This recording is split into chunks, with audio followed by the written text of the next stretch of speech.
Bueno, buenas tardes para mí, son ahora las 2:20 de la tarde aquí en el barrio Caballito, en la ciudad de Buenos Aires, donde estoy grabando esta clase. Así que bueno, buenas tardes para todos, espero que se encuentren bien. Yo soy Jorge Roberto Zanardi, soy bioquímico y pertenezco a la división toxicología del Hospital de Clínicas. Vamos a hablar en esta clase de dos grandes elementos que tiene la toxicología y que son básicos, digamos, para la comprensión de la acción de las sustancias químicas sobre la salud humana, que son todo aquello que tiene que ver con la toxicocinética, es decir, los mecanismos de absorción, distribución y excreción de sustancias químicas, y la toxicodinamia, que representa, digamos, el mecanismo de acción de esas sustancias químicas, ¿no? Pero bueno, para empezar a hablar, acá en esta lámina yo les copié, digamos, la página de inicio del Chemical Abstract Service. El Chemical Abstract Service es una organización con sede en los Estados Unidos que se ocupa del registro de las sustancias químicas con ciertos contenidos mínimos que se requieren para cada quien o cada organización que quiera registrar una sustancia química que va a ser empleada en el mundo, para que tengan, digamos, una idea de lo que es nuestro mundo con respecto a la química. Diría que el Chemical Abstract Service empezó en 1917 y hasta 1990 se habían registrado alrededor de 30 millones de sustancias químicas. Pero en estos 30 años, fíjense hasta qué cantidad llegamos en la actualidad. 195 millones de sustancias químicas. Yo hago siempre este comentario para que tengamos presente de qué estamos hablando cuando hablamos de sustancias químicas en el medio ambiente y cuando hablamos de toxicología. Imagínense que muchas de estas sustancias, la gran mayoría de estas sustancias, nunca van a ser utilizadas en la práctica comercial o en la práctica industrial. Digamos, para el registro de estas sustancias se requieren, digamos, determinados parámetros, aparte, por supuesto, de la fórmula química, ciertos parámetros físicos, la viscosidad, densidad, etcétera, temperatura de ebullición, punto de fusión, etcétera, que refieren, digamos, a las características físicas o físico-químicas que tienen las sustancias. Esos son datos, digamos, de sumo interés en la toxicología. Por supuesto, yo no incluyo esta lámina para abrumarlos y pensar o decir de que vamos a hablar de algunos millones de sustancias en esta clase. Eso, aparte de sería imposible, sería casi suicida y sobre todo de mal gusto. Pero yo hago, digamos, la salvedad de incluir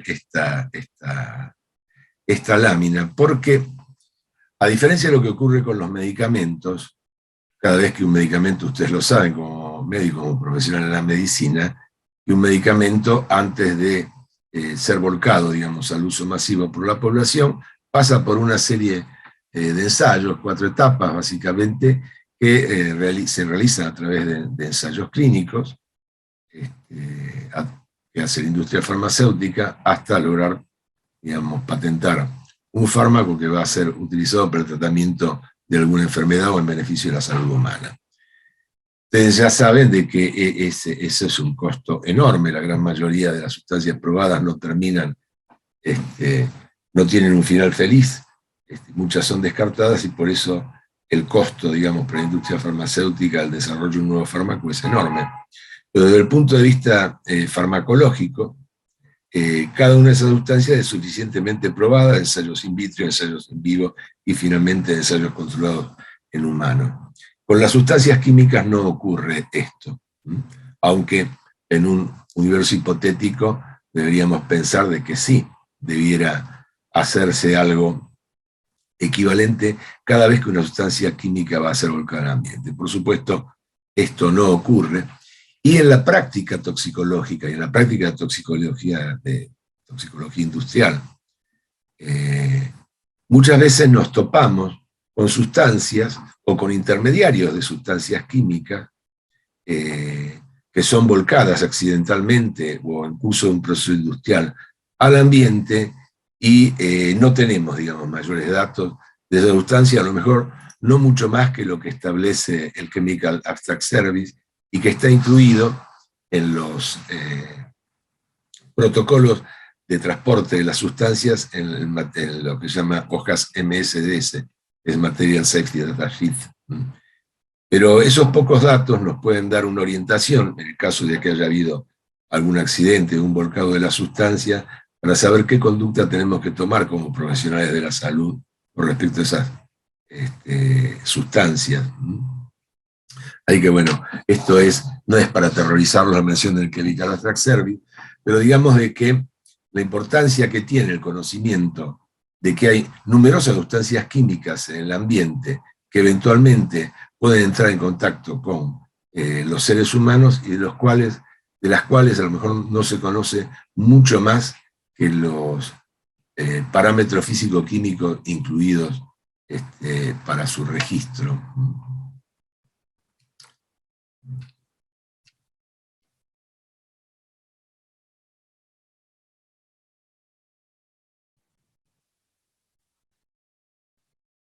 Bueno, en esta lámina lo tenemos a Paracelso. Paracelso era un médico suizo que, digamos, ejerció su profesión en el límite entre el finales de la Edad Media y el Renacimiento, y que él inmortalizó una frase que es cara a la toxicología, que es que lo único que diferencia a una sustancia beneficiosa para el organismo de un veneno es la dosis en que fue administrada. Eso es cierto en términos generales, pero actualmente preferimos decir de que lo que diferencia, digamos, a una sustancia que es capaz de producir un efecto tóxico de una que no lo es aquella en la que la concentración efectiva de esa sustancia se hace presente en el órgano o tejido crítico, órganos o tejidos críticos, porque pueden ser varios, en donde va a ejercer su acción. Para eso es de cabal importancia, de vital importancia, el conocimiento de los mecanismos, sobre todo toxicocinéticos, que determinan, luego de pasar por una serie de pasos entre la absorción, la distribución y su metabolismo, la cantidad, o sea, la concentración efectiva que está presente en las células del tejido o de los tejidos u órganos críticos en donde va a ejercer su acción la sustancia.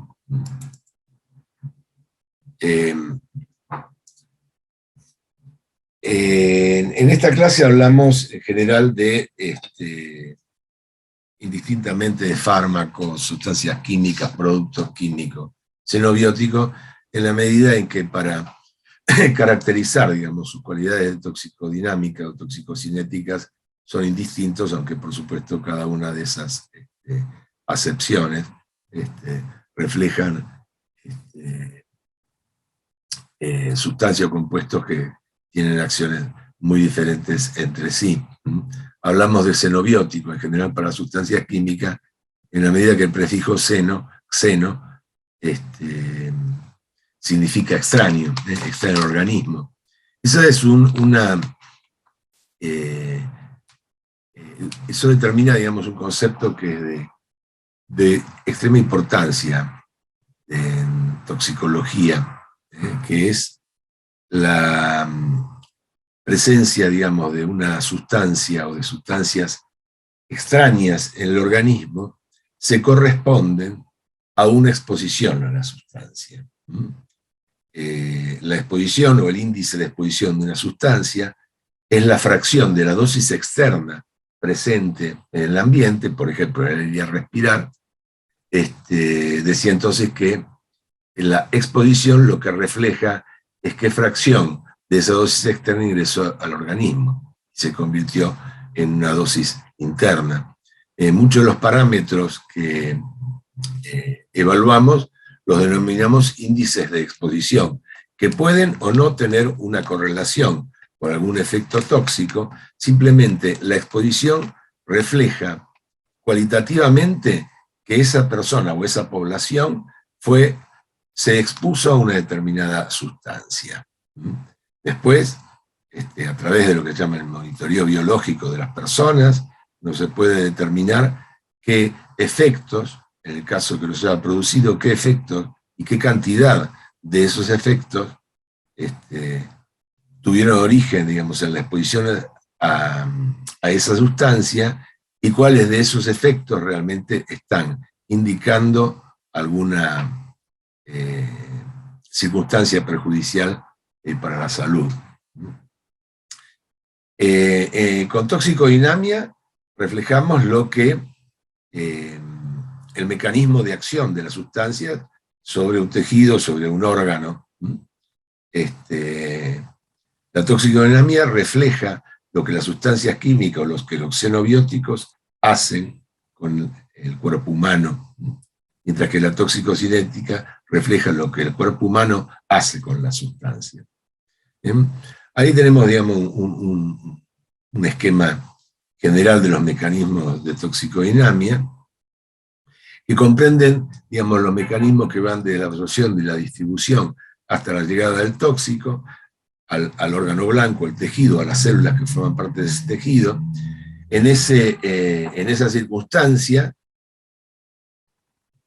la sustancia o el xenobiótico ejerce su acción en determinadas fracciones del metabolismo celular, pone en marcha también mecanismos de compensación o de homeostasis tendientes a la compensación o a la eliminación de esa sustancia para terminar después finalmente volcando al caudal circulatorio para provocar su eliminación.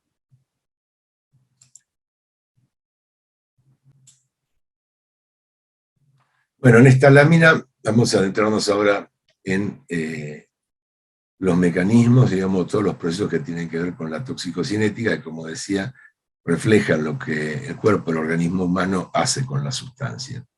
La sustancia está presente en el medio ambiente y vamos a hablar de tres vías principales de entrada: la vía dérmica, la vía gastrointestinal y la vía aérea. Una vez que las sustancias ingresan por alguno de estas vías, se va a distribuir en razón del torrente sanguíneo, y puede llegar, digamos, a sus órganos de depósito y a sus órganos blancos. Acá hay que hacer una distinción. Los órganos de depósito son aquellos órganos en donde la sustancia está presente en mayor concentración. Eso puede estar relacionado, ese órgano de depósito, con el órgano en donde se produce la acción de la sustancia o no. Puede ser simplemente un sitio de depósito dentro del organismo. Es el caso clásico, por ejemplo, del plomo. El plomo se deposita en los huesos, en la zona trabecular. Ahí constituye, digamos, un tejido de depósito, porque reemplaza, digamos, al calcio de la hidroxiapatita, que es una forma mineral del fosfato, y no ejerce ninguna acción. El hueso, ni siquiera en el hueso en crecimiento, como es en el caso de los niños. Simplemente funciona como depósito. Los órganos blancos del plomo son múltiples, el sistema nervioso central, el periférico, el sistema hematopoyético, el sistema gastrointestinal, el sistema renal. Ahí es donde ejerce su acción. Pero los huesos funcionan como un tejido de depósito. Otro caso es, por ejemplo, el tejido graso para los compuestos solubles en grasas, como los plaguicidas organofosforados o las tetraclorodibenzoparadioxinas, productos de la combustión o de la pirólisis, digamos, de numerosas sustancias, entre ellos los plásticos. En ese caso, el tejido graso funciona exclusivamente como un tejido de depósito, como una especie de bodega de las sustancias. Por supuesto, la mayoría de las sustancias químicas van a pasar por mecanismos de biotransformación en diferentes órganos. El órgano que se ocupa de la biotransformación por excelencia es el hígado, pero los sistemas enzimáticos que tienen que ver con la modificación, digamos, de las sustancias para su producción de sus metabolitos, pues están presentes también en muchos otros órganos. Y finalmente, las sustancias pasan por un sistema de excreción, que puede ser fundamentalmente a través del sistema renal, pero también es a través del intestino, o sea, la materia fecal o del aire expirado, en el caso de las sustancias volátiles. Todo este cuadro es lo que comprende en realidad, en líneas generales, el metabolismo, que tiene que ver precisamente con las características tóxico-cinéticas de las sustancias.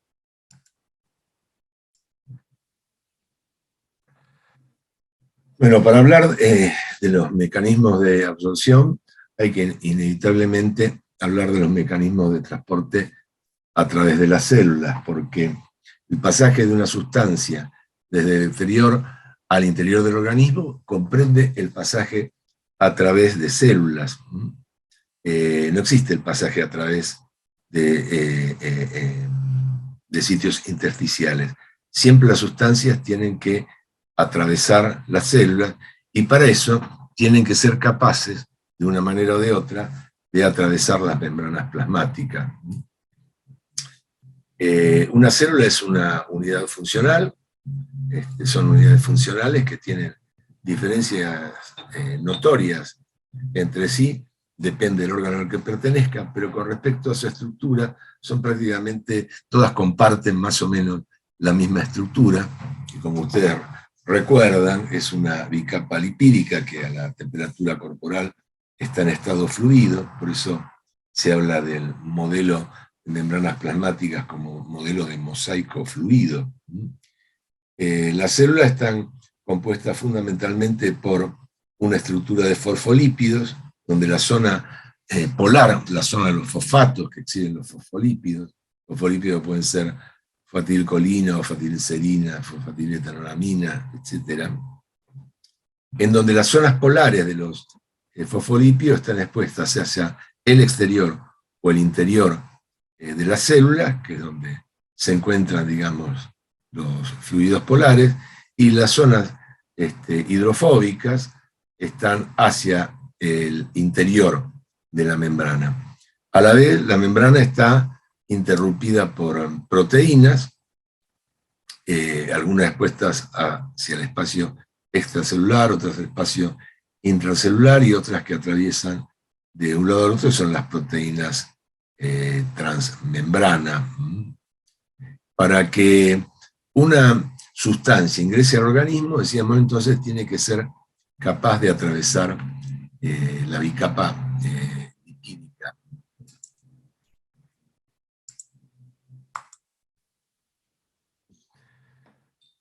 Bueno, los mecanismos de transporte de sustancias tienen que ver con la estructura química de las sustancias, si hablamos de sustancias que sean liposolubles o hidrosolubles. Pero en general, digamos, hay tres mecanismos básicos, y algunos otros también, pero vamos a hablar básicamente de estos, que son, se llama la difusión o transporte pasivo, o el transporte especializado, que puede ser la difusión facilitada, o el transporte activo. En el caso de la difusión pasiva, para sustancias lipofílicas, el transporte se produce por una simple disolución a través de la membrana y se hace a favor de un gradiente de concentración. Es decir, va de una zona de mayor concentración a una de menor concentración, que es intracelular, ¿verdad? En el caso de sustancias lipofílicas, la difusión se produce a través de la simple disolución en la membrana. En el caso de sustancias hidrofílicas, pasan como solutos acompañados de agua, por supuesto, a través de lo que se llama poros transmembrana que comunican la zona externa con la zona interna de la célula. En el caso del transporte especializado, en ese caso las sustancias requieren de un transportador específico. Si la difusión se produce a favor de un gradiente de concentración, si bien hay un transportador, también se produce el flujo, digamos, de transporte de la sustancia desde una zona de mayor concentración extracelular a una zona de menor concentración intracelular. La diferencia con la anterior es que en este caso sí requiere de un transportador que es una proteína que trasloca a la sustancia desde la zona exterior a la zona interna de la célula. El transporte especializado activo, en este caso la difusión se produce en contra del gradiente de concentración, es decir, una zona de menor concentración a una zona de mayor concentración, y para eso requiere del aporte de energía a través de ATP. En el caso del transporte especializado, tengan en cuenta de que, sea que requiera de energía o que pase a favor de un gradiente de concentración, siempre cumple, digamos, las leyes de la cinética enzimática, es decir, tiene una velocidad máxima que le corresponde cuando los sitios de transporte están saturados, y entonces en ese caso la velocidad de transporte es constante, sea a favor de un gradiente de concentración, como la difusión facilitada, o en contra de un gradiente de concentración, como es en el caso del transporte activo. Bueno, la velocidad de transporte de las sustancias está relacionada con una ley, la ley de Fick, en la cual establece que la velocidad de difusión es directamente proporcional, aparte de una constante, al área disponible para la absorción, al gradiente de concentración, e inversamente proporcional al espesor de la membrana.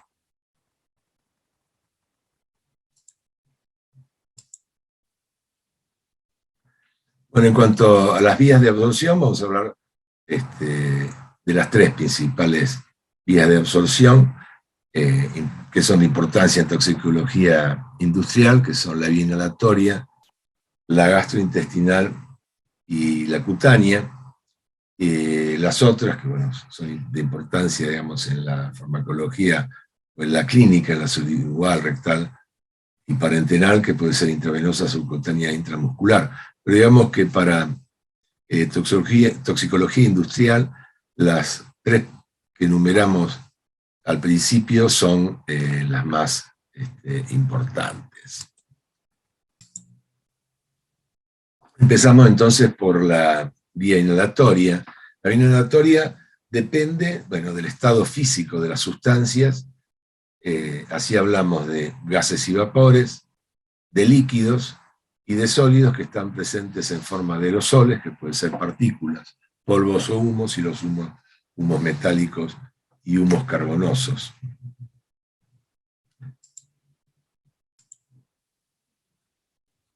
Bueno, vamos a empezar hablando de gases y vapores. Yo, por gusto literario, siempre incluyo esta definición de Julio Cortázar, a propósito de los vapores, del vapor de agua, que dice que basta reconocerlo un poco para comprender que el agua está cansada de ser un líquido, y la prueba es que apenas se le presenta la oportunidad, se convierte en hielo o en vapor. Pero tampoco eso la satisface.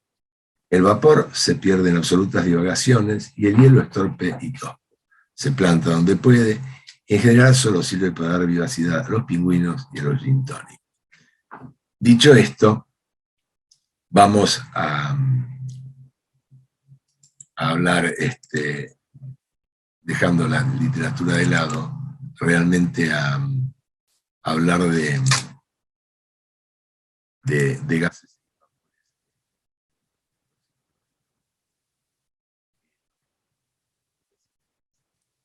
digamos que la diferencia que hay entre un gas y un vapor es que los vapores son el producto volátil de un líquido. Los vapores siempre están en equilibrio a temperatura ambiente y a presión normal con el líquido que les dio origen. Así hablamos de vapores de seno, de tolueno, vapores de nafta, porque siempre a temperatura ambiente y a presión atmosférica normal están presentes en contacto, digamos, o en equilibrio con su fase líquida, mientras que los gases no.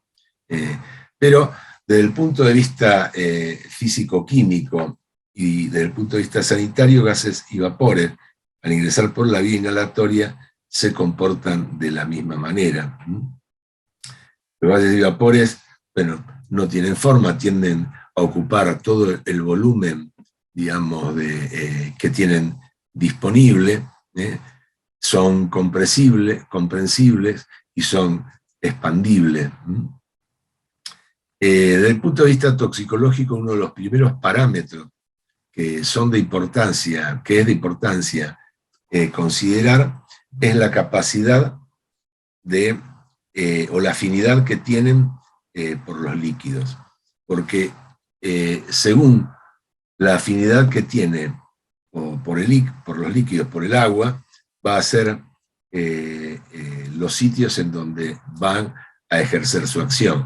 Así, los gases o vapores que son extremadamente hidrosolubles van a quedar retenidos en la zona más externa, digamos, del sistema respiratorio, que es la zona nasofaringea. En el caso, por ejemplo, del formaldehído, que es un irritante de mucosas y que en general, por su extrema hidrosolubilidad, tiende a quedar retenido en la zona más externa del sistema respiratorio, que es la zona nasofaringea. Sistemas, digamos, los gases, digamos, de solubilidad intermedia, tienden a ejercer su acción en el sistema traqueobronquial, en el sistema de conductos intermedios, y aquellos que sean menos solubles y son capaces de pasar por la trampa, que significa la zona nasofaringea y el árbol traqueobronquial, son capaces de llegar realmente al epitelio respiratorio. En la lámina yo puse, digamos, una de las ejemplos del caso del cloro. El cloro fue utilizado como gas de guerra, digamos, en principio de la Primera Guerra Mundial, y el cloro es uno de los gases de solubilidad intermedia. Por eso la acción que tenía sobre el sistema respiratorio en la zona intermedia, produciendo una irritación y aparte una acción cáustica sobre el epitelio traqueobronquial. Decimos esto no solamente por curiosidad, por cuando se lo utilizó en la guerra química, digamos, en la Primera Guerra Mundial. Fue utilizado por primera vez en la batalla de Ypres en 1915, en el frente del oeste, por el ejército alemán.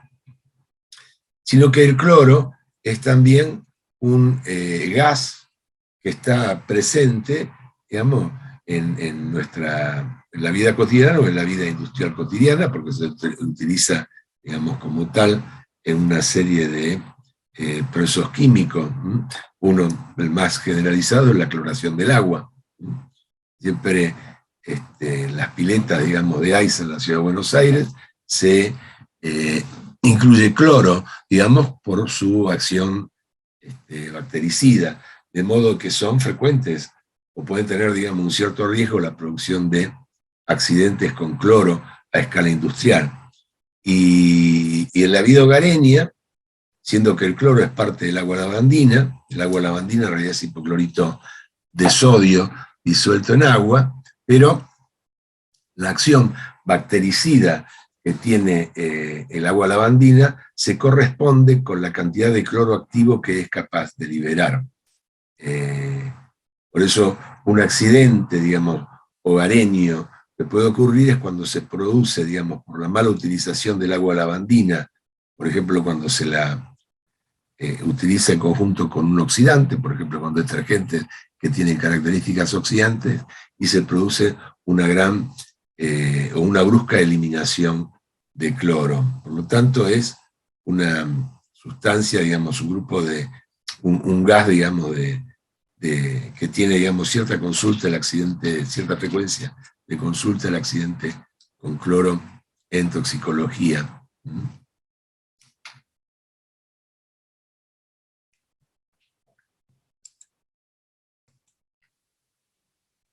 Otro gas que tiene también acción, digamos, en la zona intermedia es el dióxido de azufre, es un gas poderoso e irritante que tiene también una solubilidad intermedia. Finalmente, los gases que tienen menor afinidad, digamos, por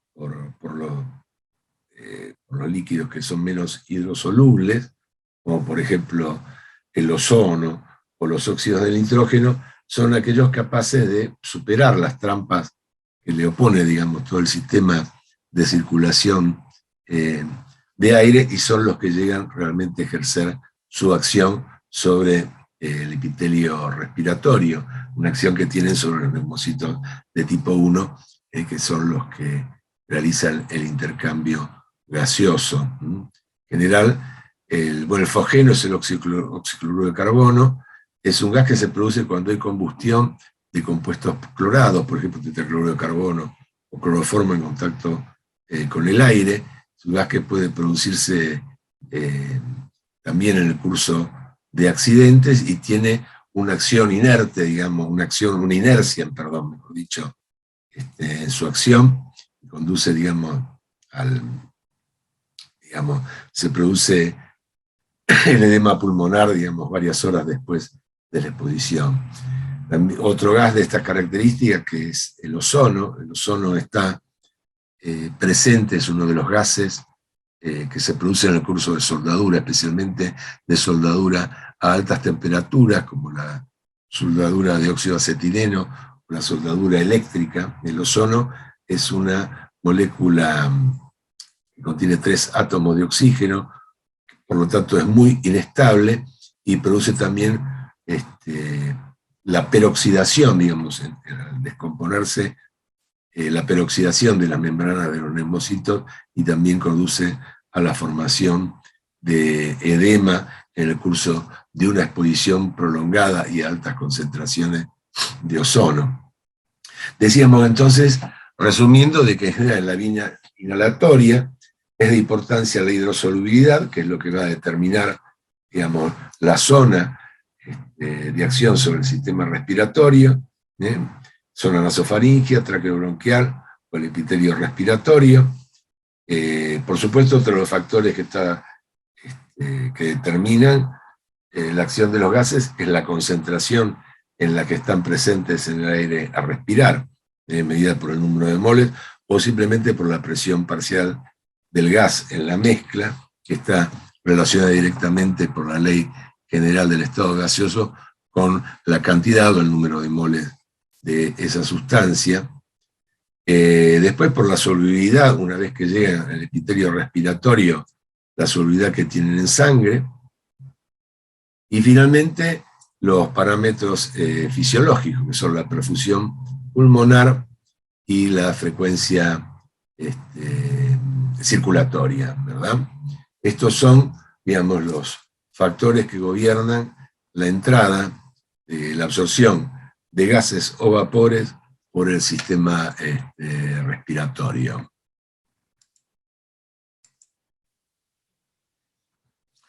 Como les decía, bueno, ahí está resumido lo que les contaba en la lámina anterior, que son los parámetros de importancia que regulan la inhalación, digamos, de gases o vapores por el sistema respiratorio.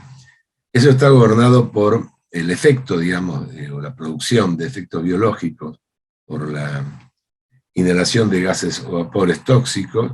Está gobernado por la ley de Haber, donde establece que la concentración y el tiempo de exposición están relacionados, digamos, a una constante, es decir, a baja concentración y altos tiempos de exposición es igual que alta concentración a menor tiempo de exposición. Haber, el que le da nombre a la ley, era el químico a cargo de la oficina de química del ejército alemán durante la Primera Guerra Mundial, y fue el que diseñó los ataques con cloro. El cloro se liberaba desde tanques en la trinchera de la tierra de nadie y se esperaba que el viento, digamos, la arrastrara hasta las posiciones del enemigo. Más adelante fue el que diseñó también la utilización de granadas de fosgeno. El fosgeno, les hablé recién, es el oxicloruro de carbono, y luego la del gas mostaza, que es el sulfuro de etilo diclorado. Curiosamente, Haber, que fue considerado un criminal de guerra, recibió un premio Nobel de Química porque luego de terminada la guerra, él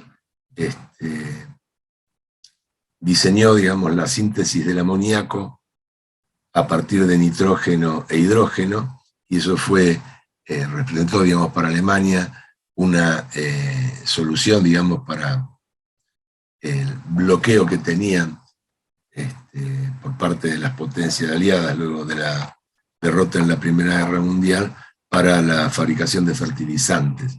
Pero bueno, digamos, el haber sido, digamos, una especie de criminal de guerra no impidió que alguien, o sea, que se le otorgara el premio Nobel. Curioso, ¿verdad?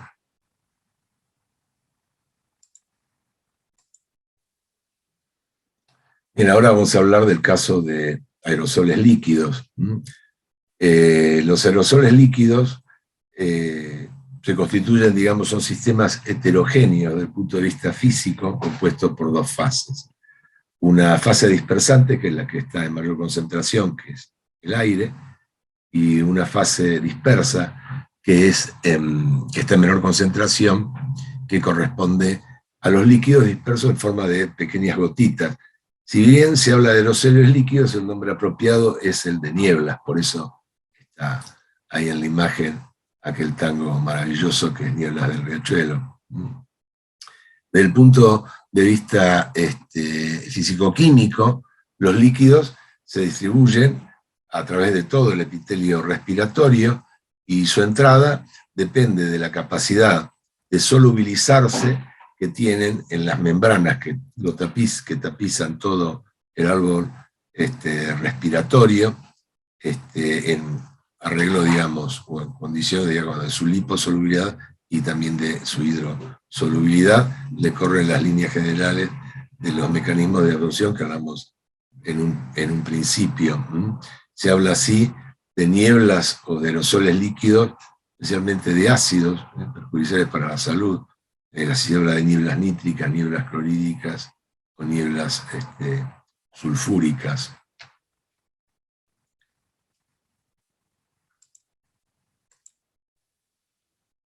Finalmente vamos a hablar de sólidos, de aerosoles sólidos. En este caso, siempre la fase dispersante es el aire y la fase dispersa son partículas. La importancia, en este caso, la granulometría promedio, o sea, el diámetro promedio de esas partículas. Desde el punto de vista físico, las partículas pueden ser o de polvos o de humos. Los polvos tienen una identidad con el material, digamos, que les dio origen. Así hablamos de polvo de sílice, de polvo de cuarzo, que corresponde a la dispersión mecánica de materiales sólidos y a su dispersión en el aire a respirar. En el caso de humo, los humos son producidos por la combustión o la pirólisis, combustión en alta concentración de oxígeno, pirólisis en concentraciones bajas de oxígeno, y entonces los humos no tienen una identidad con el material que les dio origen, sino que son producto de la transformación proveniente del proceso, digamos, de combustión de pirólisis que le dio origen. Pueden ser concretamente de humos carbonosos. Los humos carbonosos son partículas cuyo núcleo central es el grafito. El grafito es una forma alotrópica del carbono,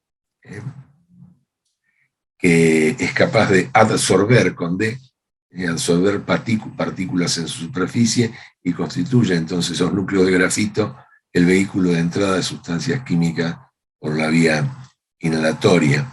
En el caso de humos metálicos, son productos de óxidos o sales producidas en el curso del proceso de combustión o pirólisis de superficies o elementos metálicos.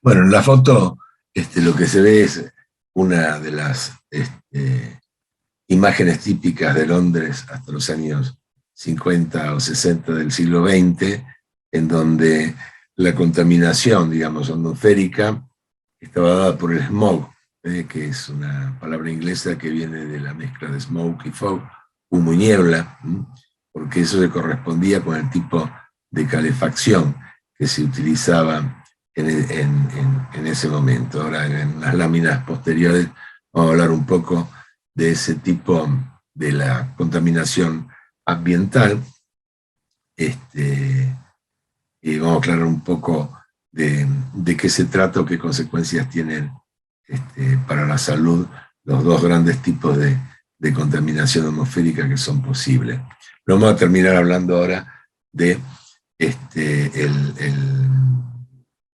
los mecanismos de entrada, digamos, de sólidos desde el punto de vista fisiológico.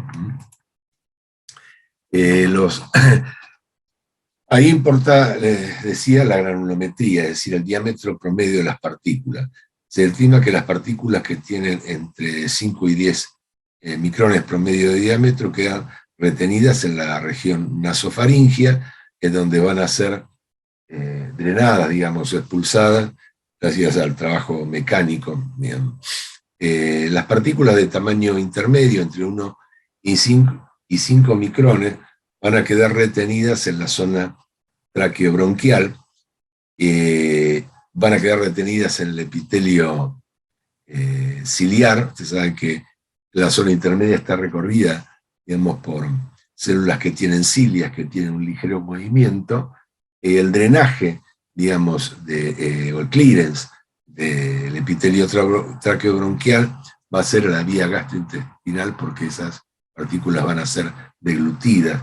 Entonces son partículas que tienen, digamos, importancia biológica en la medida en que tienen una entrada indirecta, ya no por el sistema respiratorio, sino por el sistema gastrointestinal, en la medida de que ese sistema, digamos, la drena al sistema gastrointestinal.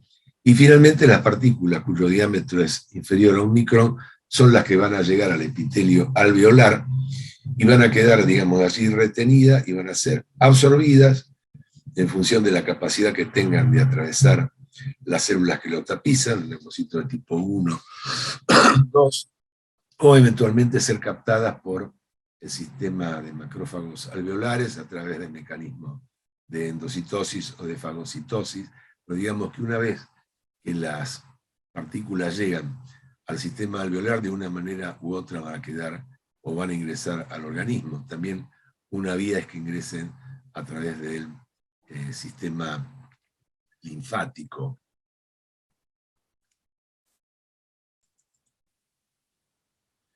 Bueno, estas láminas siempre las incluyo porque me parece que es de interés y aparte tiene que ver con lo que estamos hablando, que son las diferentes, las dos principales formas de contaminación atmosférica como producto de la actividad humana, sea industrial, o sea simplemente por estar,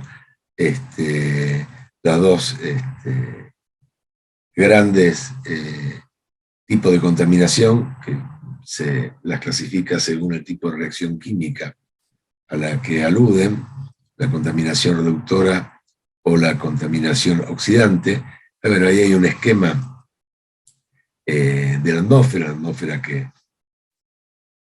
gaseosa, digamos, que rodea el planeta Tierra, con las 4 grandes áreas en las que se divide, y digamos que los fenómenos de contaminación atmosférica que tienen importancia para nosotros ocurren en la troposfera, que es la zona más cercana a la superficie de la Tierra, y en la estratosfera, que es la capa subsiguiente que tienen.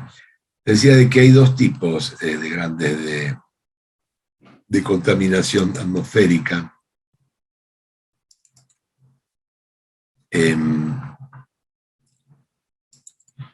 La contaminación reductora, que es rica en dióxido de azufre y partículas. Esa era la atmósfera típica, retratada en innumerables fotos y aparte en las crónicas británicas, porque en ese momento se utilizaba para la calefacción domiciliaria la combustión de una forma del carbón mineral, que es lo que se llama coque. El carbón mineral es un producto, digamos, que es muy rico en hidrocarburos, tiene el mismo origen que el petróleo, y se lo utiliza todavía el carbón mineral para en industria, por ejemplo, o en plantas, digamos, térmicas de producción de electricidad, o en grandes, digamos, procesos industriales para la producción de energía. Esos hidrocarburos que forman parte del coque o del carbón mineral son muy ricos en dióxido de azufre, entonces la contaminación reductora, o sea, tiene una acción reductora desde el punto de vista químico, es muy rica en dióxido de azufre, en partículas de grafito, y en su origen, gracias, digamos, o a consecuencia del dióxido de azufre, produce la condensación, digamos, con agua, lluvias ácidas. El dióxido de azufre se oxida a trióxido de azufre, y el trióxido de azufre disuelto en agua es lo que provoca ácido sulfídrico. Ese tipo de contaminación es el que se produce en zonas cercanas, digamos, a industrias que utilizan combustión de carbón mineral, por ejemplo, cercano a altos hornos, a acerías, a fundiciones, a usinas térmicas, termoeléctricas, que utilizan carbón mineral o coque para la producción de energía. Saben que la utilización de carbón mineral para la combustión domiciliaria fue prohibida, digamos, en Reino Unido, luego de un accidente, digamos, que se produjo en la ciudad de Londres por una inversión térmica. La inversión térmica se produce cuando una capa de, digamos, más fría de aire se estaciona, digamos, sobre un sitio, en ese caso fue la ciudad de Londres, y entonces eso produce, digamos, impide, digamos, la normal mezcla que hay, que se produce, digamos, en la atmósfera, y funciona, digamos, como una tapa, y entonces eso produjo, se estima que casi 5.000 muertes, digamos, en el curso de 2 semanas en la ciudad de Londres. Eso se produjo en invierno, y bueno, a partir de ahí se prohibió la utilización de ese tipo de material para la combustión, para la calefacción domiciliaria. Por otra parte, tenemos la contaminación oxidante, que es la que se produce en ciudades, digamos, con alto tránsito automotor. El origen de la contaminación oxidante es precisamente la combustión de hidrocarburos líquidos en motores a explosión. A diferencia de la contaminación reductora, es más común que se produzca en verano. Esto produce la atmósfera típica de ciudades que no tienen que no son barridas por los vientos, que están en valles, que es la contaminación típica de Santiago de Chile, del Distrito Federal Mexicano, o de San Pablo. Esa contaminación es rica en óxidos de nitrógeno, en oxidantes fotoquímicos. Como producto de la combustión se producen también moléculas de ozono y compuestos del ácido nítrico. Las lluvias ácidas que se producen a consecuencia en esos lugares, digamos, de la contaminación oxidante, son ricas en ácido nítrico. Es lo que produce, ustedes ven esas estatuas, digamos, de bronce que están de color verde, eso es por óxidos nítricos, por nitratos que se producen como consecuencia de la exposición a los compuestos de nitrógeno, a los óxidos de nitrógeno y a las lluvias de ácido nítrico. Para la contaminación reductora hay una clara consecuencia, una clara relación con la salud. Es más difícil de establecer en el caso de la contaminación oxidante, aunque se le adjudica, digamos, en las poblaciones que están expuestas, en las poblaciones urbanas, digamos, una mayor chance de producción de asma en aquellos sujetos sensibles, y por supuesto el riesgo de la exposición al aire contaminado, sea contaminación oxidante o reductora, es de extrema importancia, digamos, o mucho más perjudicial para aquellos que tienen de base ya un problema respiratorio, como por ejemplo puede ser EPOC o bronquitis crónica o asma.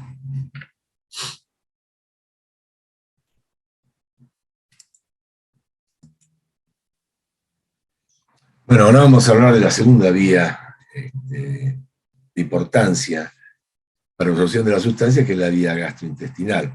En este caso, uno de los, o el factor clave que gobierna, digamos, la entrada de sustancias por esta vía es la solubilidad. Para que una sustancia absorba por esta vía tiene que ser soluble en los líquidos gastrointestinales, es decir, en el líquido gástrico o en el líquido intestinal. Todo aquello que no sea soluble va a pasar de largo y va a ser eliminado, digamos, con la deposición, con la materia fecal. Por ejemplo, el caso del mercurio metálico que es muy tóxico por la vía inhalatoria, al ser ingerido, al ser insoluble, no va a tener, digamos, su absorción extremadamente mínima. Lo mismo pasa con el cloruro mercurioso, que es insoluble en los líquidos gastrointestinales y por lo tanto no se va a absorber por esta vía. Por lo tanto, uno de los factores fundamentales a entender es la solubilidad de la sustancia en los líquidos. Aquellas sustancias que sean solubles en grasa van a tener una vía de entrada a través de las sustancias grasas de los lípidos, y luego va a ser transportado, bueno, por lipoproteína, etc. Es de importancia también, digamos, los fenómenos hidrolíticos, y acá cobra especial importancia el pK de las sustancias. Ustedes recuerdan que el pK de la sustancia, de una sustancia, es el pH en el cual la sustancia está el 50% sin disociar y el 50% disociado. Eso determina que, por ejemplo, en el pH ácido del contenido gástrico, ciertas sustancias ácidas, en sí, que van a estar poco disociadas a ese pH, tengan una vía de entrada alternativa a través del epitelio gástrico. Obviamente el epitelio gástrico no está preparado para la absorción, sino es para la digestión. Sin embargo, las sustancias ácidas, en alguna proporción, pueden ingresar a través del epitelio gástrico. El alcohol, por ejemplo, entra a través del epitelio gástrico, y sustancias ácidas como los salicílicos, el ácido acetilsalicílico, los salicilatos, los barbitúricos, tienen una vía alternativa de entrada a través del epitelio gástrico.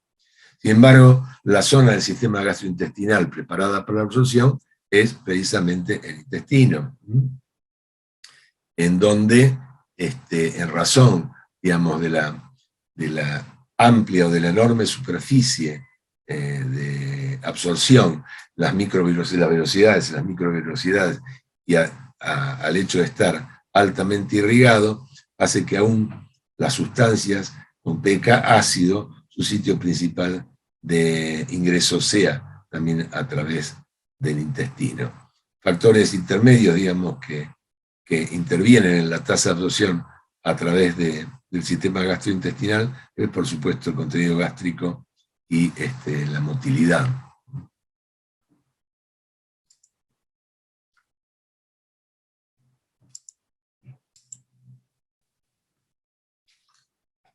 Finalmente vamos a hablar de la vía cutánea.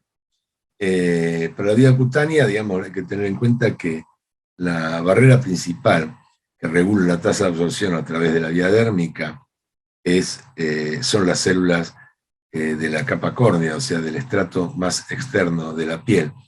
Ese estrato está constituido por células anucleadas, ricas en queratina, con un contenido, digamos, relativamente bajo en triglicéridos y alto en colesterol.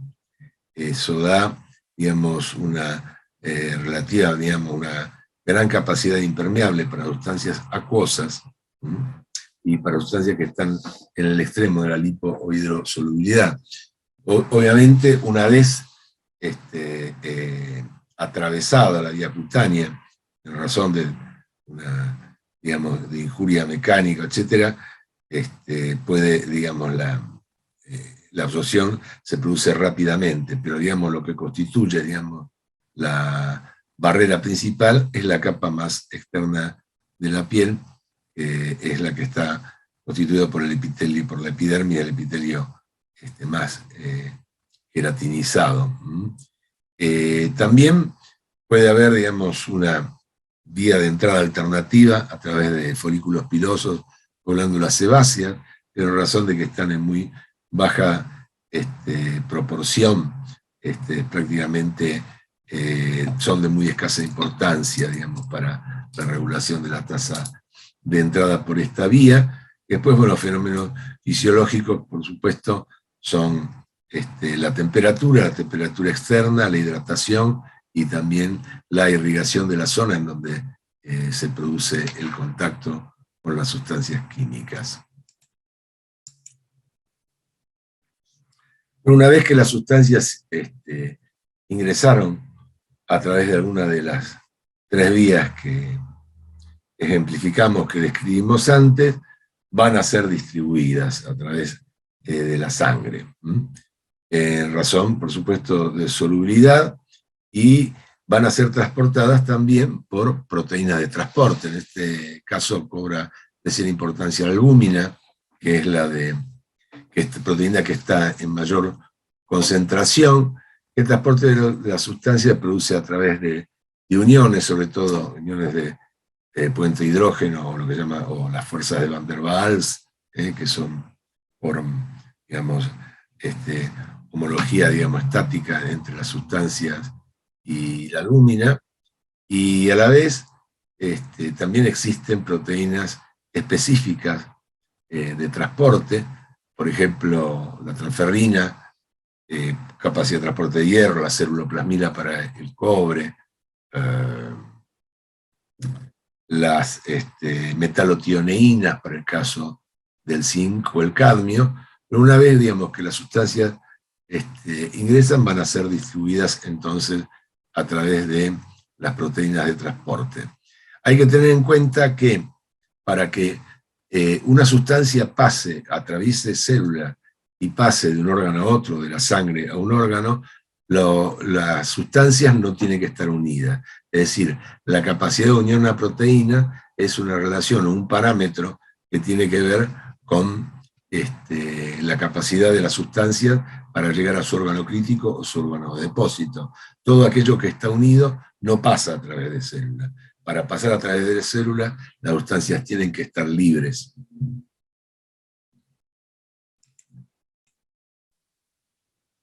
Como les decía entonces, la sustancia tiene que estar en su forma libre para poder atravesar membranas y llegar a lo que son sus tejidos de depósito del órgano blanco. Como tejido de depósito, ya algo les dije al principio, es tejido graso, el hueso para el caso del plomo, del fluoruro.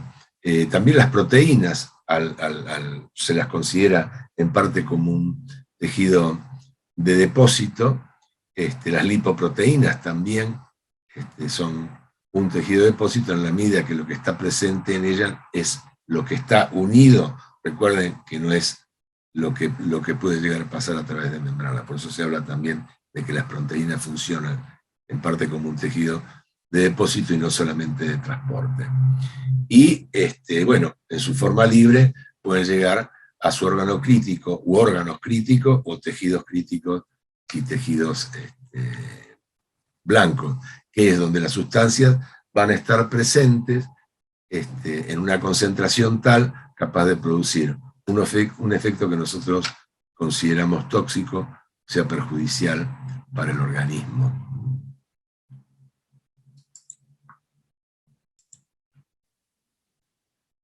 En cuanto a la eliminación, bueno, tenemos en cuenta que los riñones son los órganos, digamos, principales dedicados a la eliminación de sustancias a través de 3 mecanismos: la filtración glomerular, secreción tubular y la absorción tubular.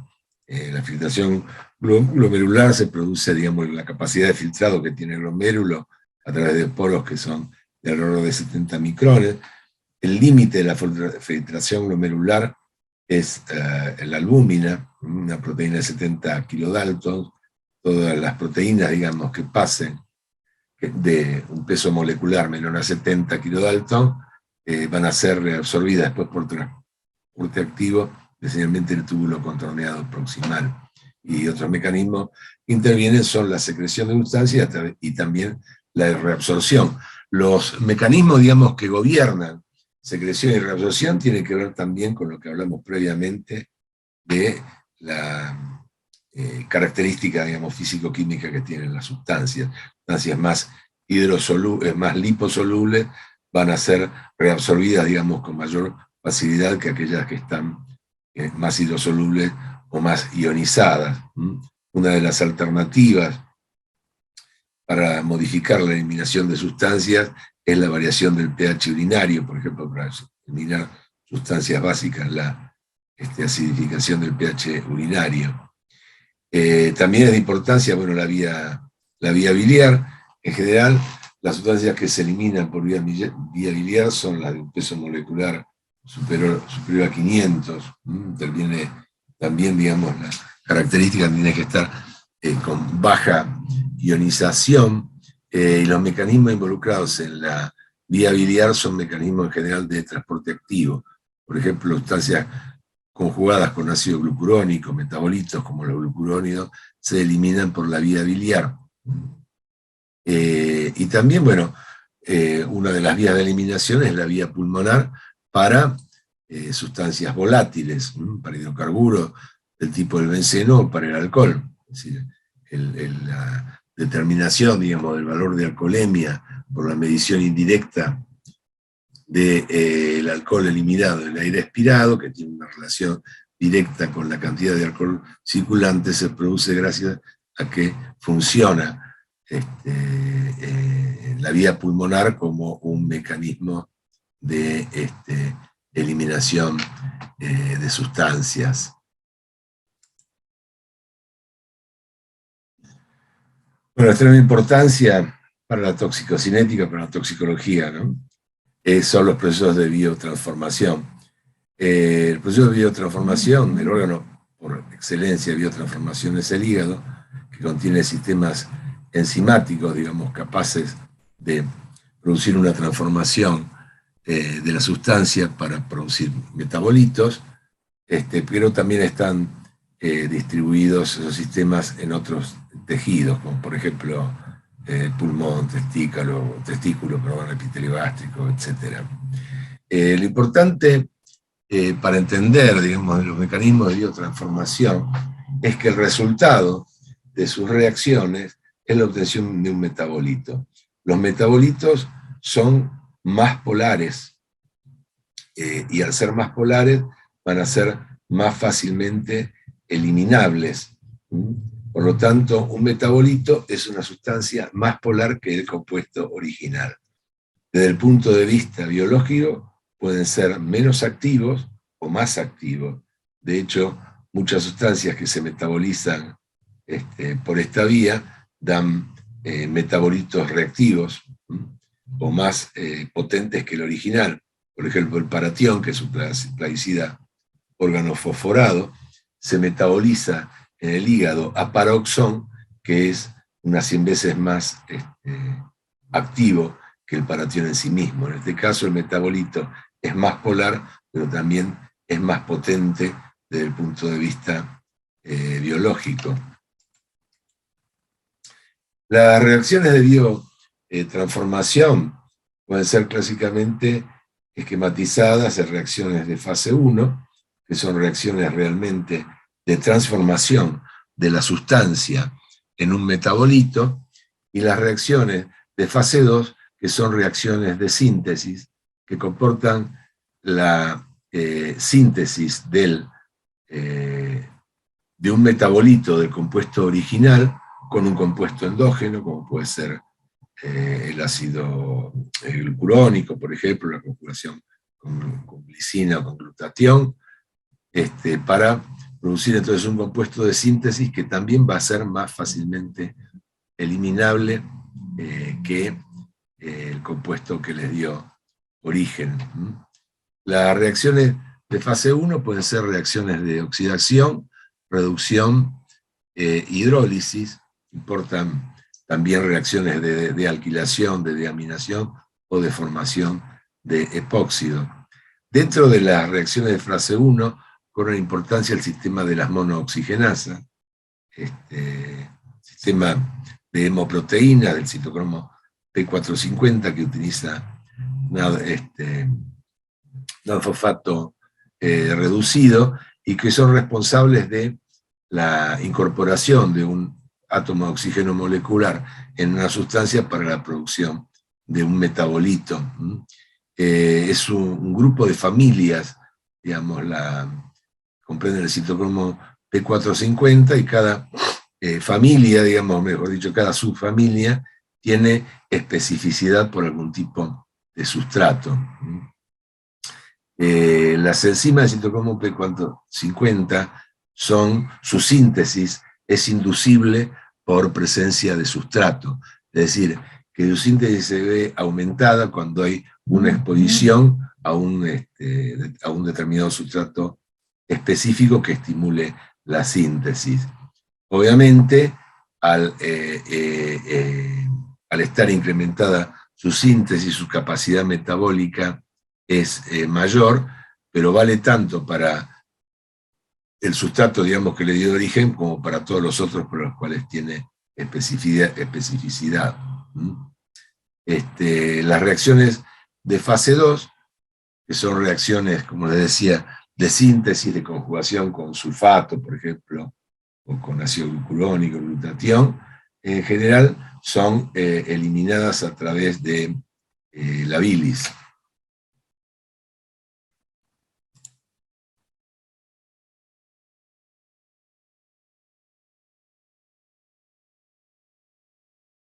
Bueno, esta lámina lo que ven son ejemplos, por ejemplo, de sistemas de biotransformación, la oxidación alifática, la oxidación aromática. En el caso de la hidroxilación aromática, que es el anillo bencénico, un anillo aromático de 6 carbonos que se oxida a fenol, o la incorporación de un átomo de oxígeno sobre un átomo de nitrógeno, y sobre el final de la lámina una reacción de epoxidación. Hay que tener en cuenta que muchas de estas reacciones pasan por sistemas o por pasos intermediarios, donde esos intermediarios, cuya vida media a lo mejor se cuenta por milisegundos, son extremadamente inestables y reactivos. Por ejemplo, el clásico es la formación de epóxidos. Este tipo de sustancias que tienen una gran reactividad pueden tener eventualmente reactividad para atacar proteínas o los ácidos nucleicos.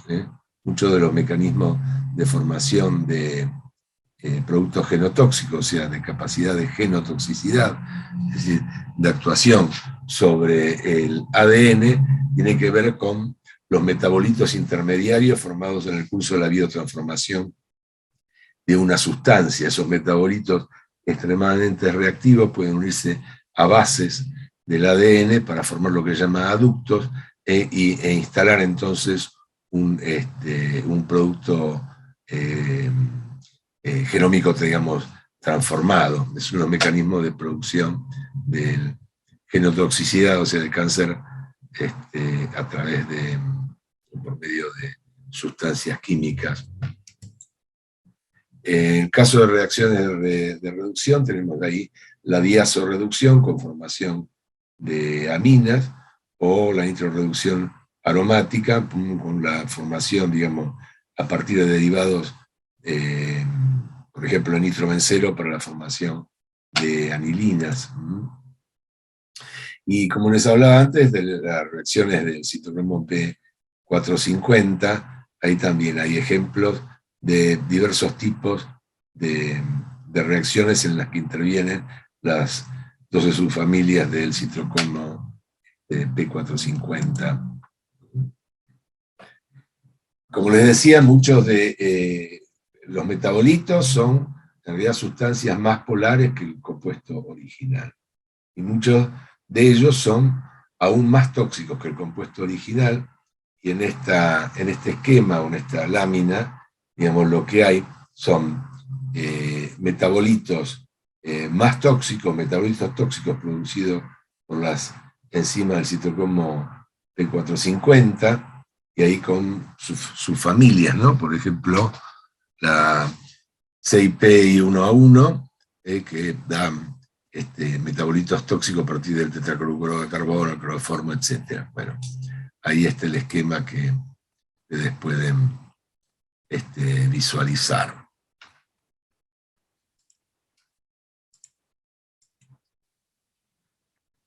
Bueno, finalmente vamos a hablar de las cinéticas de eliminación de las sustancias. Hay básicamente dos tipos de cinética que se las clasifican según lo que se llama su orden. Pueden ser de orden 0 o de orden 1. En las cinéticas de eliminación de orden 0, la velocidad de eliminación es constante.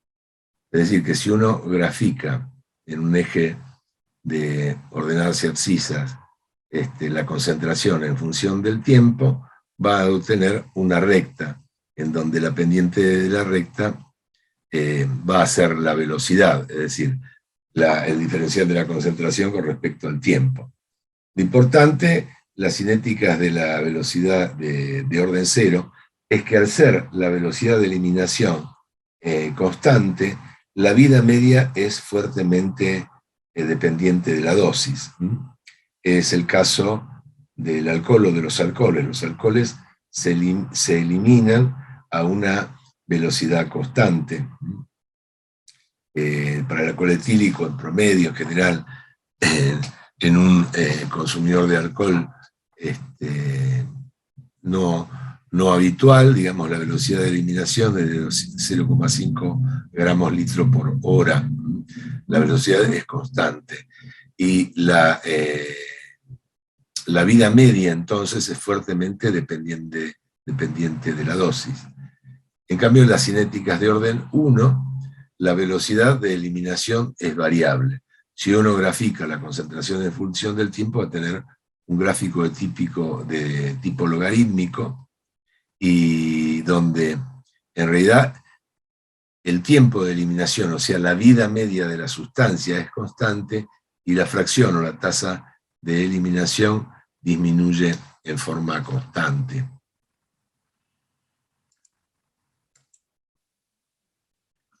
Por último, otro parámetro de importancia es el volumen de distribución. La sustancia que matemáticamente es la relación entre la dosis administrada y la concentración obtenida de esa sustancia en el equilibrio. Ese es un volumen de distribución aparente que representa la cantidad de agua que tenemos que agregar, que tendríamos que agregar a la dosis administrada para obtener una concentración igual que la que obtenemos en el equilibrio.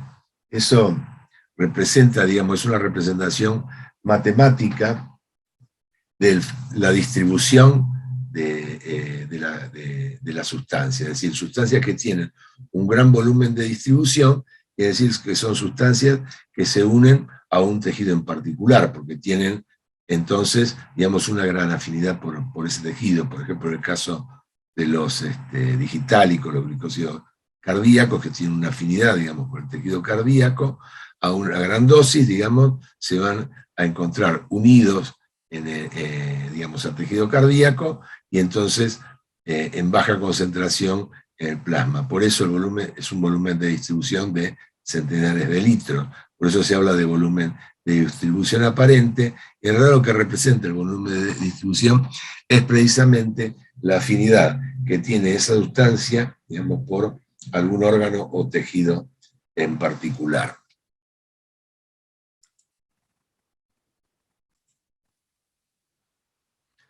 Por último, bueno, cabe señalar en un sentido bastante general de que todos los parámetros de los que estuvimos hablando tienen una enorme variabilidad en cuanto a los individuos, en donde bueno, intervienen tantos factores genéticos, la edad. Saben que en los extremos, digamos, de la edad, de la infancia o en la tercera edad, digamos, los mecanismos de biotransformación pueden ser variables, también el sexo, la cantidad de hormonas del embarazo, el estado nutricional, etcétera, son todos factores, digamos, que afectan o que hacen, digamos, la enorme variabilidad que hay entre los individuos como respuesta a las sustancias químicas. Por eso, digamos, como corolario, dado que estamos hablando de toxicología industrial, siempre hablamos de que cualquier examen que se haga de una población expuesta tiene que contemplar el examen de cada uno de los individuos. Es decir, uno de los clichés de la toxicología industrial es considerar que si se están cumpliendo las normas ambientales y, por ejemplo, alcanzando dentro de los valores permitidos, entre comillas, llamados normales, de sustancias químicas, por ejemplo, en el aire a respirar, está garantizado de que la población tiene un grado mínimo de exposición, y eso en realidad no es cierto, porque también, es decir, no solamente la variabilidad propia, como describimos en esta lámina, inherente a cada uno de los individuos de una población, sino también la diferencia en la actividad o en la actividad que está realizando o en su forma de vida, con respecto a la tasa, digamos, de exposición a sustancias químicas. Así, digamos, un ejemplo clásico, el hábito de fumar. Nosotros consideramos, digamos, se considera, digamos, un nivel de exposición, por ejemplo, el monóxido de carbono, de un determinado nivel, no importa cuál. Bueno, se supone de que alguien que tiene el hábito de fumar cigarrillos tiene un nivel de dióxido de carbonemio, de carboxihemoglobina presente en sangre mayor que un no fumador. Por eso es donde entra a jugar la interpretación de lo que es realmente la exposición a la sustancia y la diferenciación entre la exposición, por ejemplo, por el propio hábito, como es el caso de fumar, o la exposición alimentaria, con respecto a la exposición en el ámbito del trabajo. Pero bueno, esto es lo que quiero resumir con esto, es que el examen, digamos, de poblaciones expuestas siempre tiene que contemplar la evaluación de los individuos, de cada uno de ellos, para evaluar su estado de salud. Bueno, espero que les haya sido de utilidad esta clase. Les mando un saludo muy grande y bueno, como siempre, estoy a disposición para lo que quieran o para lo que necesiten en el momento que sea. Les mando nuevamente un saludo grande y espero que se encuentren bien.